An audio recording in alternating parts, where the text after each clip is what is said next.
Angalia somo muhimu siku ya leo. Umetamani kuwa unapenda kusoma Biblia kila siku, lakini unajikuta hata wiki inapita, siku 6 zinapita, unakutana na Biblia siku ya Jumamosi ama Jumapili. Je, unafahamu ni kwa namna gani unaweza kupanga ili uweze kusoma Biblia kila siku bila kujali ya kwamba una kazi nyingi kila siku na nyingi hata uzimalizi na shughuli nyingi, maandalizi mengi na vitu vingi? Je, unafahamu ni namna gani unaweza kupanga ratiba yako na ukasoma Biblia kila siku? Lakini swali la pili, unafahamu faida unaweza kuzipata pale utakapoamua kusoma Biblia kila siku? Tuanze na faida kwanza kabla ya kwenda ni kwa namna gani. Ili uone kwanza kuna umuhimu wa namna gani, kuna umuhimu gani katika kusoma Biblia kila siku. Kwanza tufahamu, Yesu alisema kitabu cha Mathayo sura ya 4 mstari ya kwamba imeandikwa, mwanadamu hataishi kwa mkate tu, bali kwa kila neno litokalo katika kinywa cha nani? Cha Mungu. Kwa hiyo Biblia ama neno la Mungu ni muhimu kwa sababu ndio uhai wa maisha ya Mkristo, ndio uhai wa maisha ya muumini. Kwa nini? Kwa sababu mwanadamu ana sehemu mbili, ana sehemu ya roho, ana sehemu ya mwili. Kwa maana hiyo vitu vya rohoni vinalishwa na vitu vya rohoni, na vitu vya mwilini vinalishwa na vitu vya mwilini. Kwa hiyo sasa roho yako haiwezi kulishwa na vitu vya mwilini. Roho yako inalishwa na vitu vya wapi? Vya rohoni. Si ndio?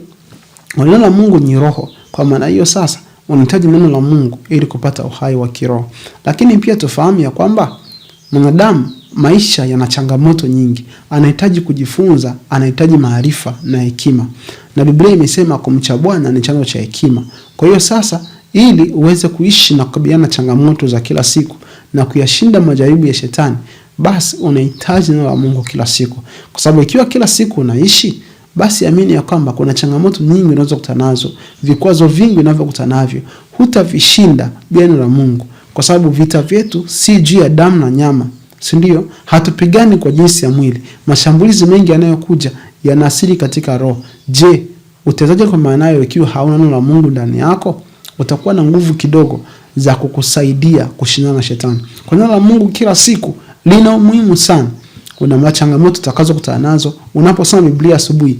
Mungu anakuongoza kukuandaa kwa zile changamoto. Kuna mashaka na maswali ulionayo, unasoma Biblia unapata majibu. Kuna kutokujifahamu, unaposoma Biblia unajifahamu. Kuna mambo yajayo mbele, unaposoma Biblia unapata kujua yanayokuja mbele. Kwa hiyo maisha yako yanakuwa katika uzuri na usawia pale ambapo unaweka neno la Mungu kuwa kiongozi cha maisha yako. Kwa hiyo kuna umuhimu mkubwa sana wa kusoma Biblia kila siku. Utakupatia ushindi dhidi ya dhambi. Kwa sababu Biblia inasema, moyoni mwangu nimeliweka neno lako, nisije nikakutenda dhambi. Si ndio? Ikiwa Biblia imesema hivyo, basi tuamini kama kushinda dhambi hakutegemei maombi mengi sana. Kama niombe mno, unahitaji neno la Mungu likiwa ndani yako, na kupitia maombi unapata nguvu. Je, maombi yako yataendelea bila kuwa na kusoma neno? Hapana, kwa sababu utasema nini? Utasema unayojua, na Mungu anahitaji udai ahadi. Udai ahadi gani ikiwa na Mungu ulisomi? Kwa neno la Mungu ni la muhimu kila siku. Tunakwenda kwenye hatua ya pili ambao sasa ninawezaje kusoma Biblia kila siku?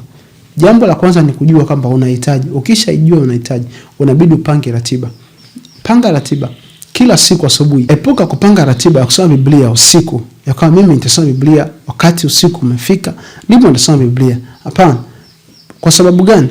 Biblia unapoisoma inapita katika fahamu zako, inapita katika akili yako, inakwenda kuathiri roho yako. Sasa je, ni vema usome Biblia usiku wakati akili imechoka? Swali jepesi ni hili. Umealikwa kwenye sherehe, si ndio?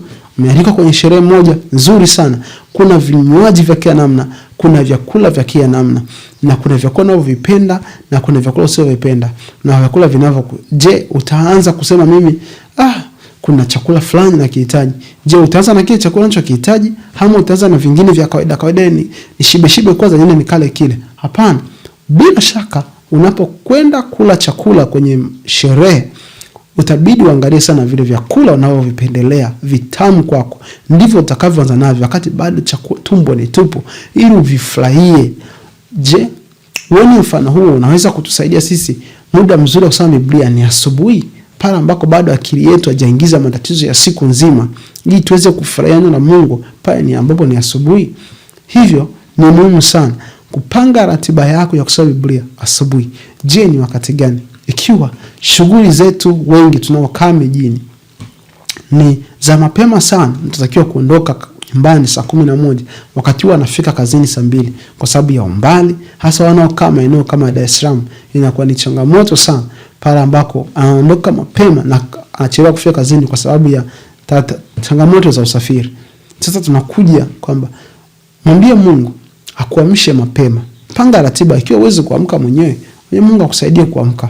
Omba Mungu jioni, kama Mungu natamani kesho niamke asubuhi mapema, niende kazini, niamshe mapema. Alafu weka nia kwamba mimi sitaondoka kazini bila kuanza na Mungu, bila kusoma Biblia na kuomba. Sitakwenda kazini. Ukishaweka hivyo, Mungu ataheshimu maamuzi yako, atakusaidia. Kuna changamoto kidogo zatokea, lakini katika hizo ukishikilia msimamo utashinda, na itakuja kuwa ni tabia yako ya kwamba uwezi ukaianza siku bila kusoma maandiko matakatifu. Kwa lazima unuie kwamba nitasoma Biblia kila siku asubuhi. Kwa sababu gani? Unapoamka asubuhi unakwenda kuomba. Kuna watu wengi ambao wakiamka wanaweka mahitaji yao mbele juu ya Mungu, anaweka mahitaji yao mbele ya Mungu hivi. Akishamaliza anaondoka na kwenda kwenye michakato yake. Hajapata muda wa kusikiliza sauti ya Mungu, hajapata muda wa kusoma, hajapata muda wa kutafakari, anaondoka. Huyu mtu anaondoka akiwa mtupu. Kama alivyokwenda kwenye magoti kuomba, ndivyo atakavyotoka na kwenda huko ambako anakwenda kwenye shughuli zake. Kwa kama maisha yakiwa hivyo, huyu mtu asitegemee kabisa, ama usitegemee kabisa ya kwamba utakuja kuwa na maisha mazuri kiroho. Hapana. Unaweza kuwa na mafanikio ya dunia hii kwa sababu ya juhudi zako, ukawa na kila kitu unachokihitaji kwenye dunia hii, lakini utakuwa ni mdhaifu sana kiroho. Utakuwa ni mdhaifu sana kiroho. Kwa nini? Kwa sababu hujampa Mungu kipaumbele na hujalipa neno la Mungu kipaumbele katika maisha yako. Kwa hiyo anza leo kuweka kipaumbele. Kila siku asubuhi kusoma Biblia. Unaweza kuweka alarm, japo kwa mara nyingi alarm huwa inazimwa, lakini unajua Mungu wako unafanya namna gani, ama unaweza kana Mungu akuamshe. Lakini pia cha pili ni kunuia ya kama hata kama nitachelewa kazini, sitaanza siku yangu bila kutumia dakika angalau kadhaa. Nusu saa si mbaya sana. Dakika 5, hapana. Huwezi kula chakula dakika 5. Si ndio? Chakula kizuri kinaliwa taratibu. Si ndio? Huna haraka. Weka angalau dakika 30 za kusoma Biblia, kwa sababu itabidi usome, itabidi uombe, itabidi utafakari. Hivi vitu vitatu huwezi kuvifanya kwa dakika 5. Usome Biblia, ukatafakari, ukaomba. Lakini pia unabidi uchague ni vitabu gani ambavyo utavisoma asubuhi. Kama kila asubuhi nitakuwa nasoma kitabu hiki. Si ndio? Napo ninazungumzia habari ya Biblia. Kama nitaka kusoma kitabu cha Yohana au nitaka kusoma kitabu cha Ufunuo, inataka muda kidogo. Huwezi kuisoma kwa haraka. Labda ndasoma Zaburi, labda ndasoma Mithali, au ndasoma vitabu hivi vyote vya Injili, au ndasoma Israeli haraka, ama ndasoma Mwanzo. Nategemea umeamua kuanzia wapi. Hiyo vitakusaidia kusukuma hatua katika kulisoma neno la Mungu kila siku asubuhi. Kuna siri kubwa katika kusoma Biblia kila siku. Hata kama ni kidogo kiasi gani, itakusaidia sana. Na baadaye muda utaongezeka, utaanza kuamka mapema zaidi, na utaweza kuyafanya yote kwa uzuri zaidi. Basi nikuuliza swali moja ambalo unatakiwa unijibu kwenye comment.